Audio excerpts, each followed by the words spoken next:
ladies and gentlemen. I'm your host today, Megan Bailing, and you're watching Space Without a Trace.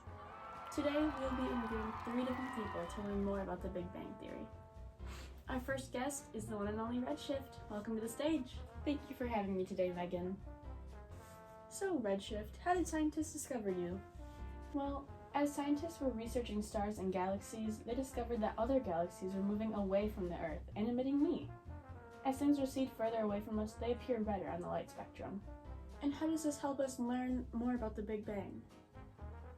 Well, with the logic that all galaxies are moving away from us, we know that if we were to go back in time long enough, all the galaxies would be one small point. Thank you, Redshift. Up next, we have the electromagnetic spectrum, here to tell us about how he helped to discover the Big Bang Theory. Thank you, Megan. It's a pleasure to be here. So, electromagnetic spectrum, what exactly are you?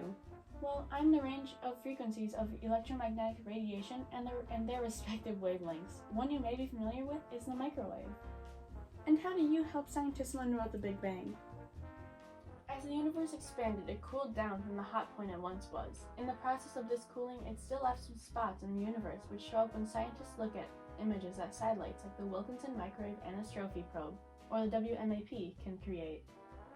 Wow, that's quite the name there. So, how does the WMAP help us understand the Big Bang Theory? These spots remaining in the universe help scientists look into the past by understanding that because of the cooling temperatures, protons and neutrons were able to combine and eventually form molecules like hydrogen and helium, which can fuse into heavier molecules which weren't previously present in the universe. Thank you, electromagnetic spectrum. You've been a very big help. Last but not least, we have a scientist here to talk about the elements. Thank you for joining us today. No, thank you, Megan. It's my pleasure.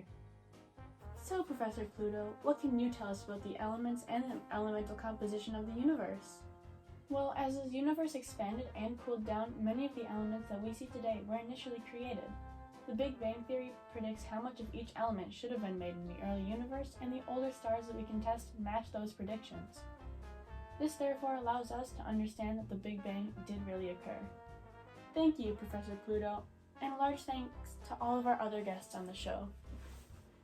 You've been a great help.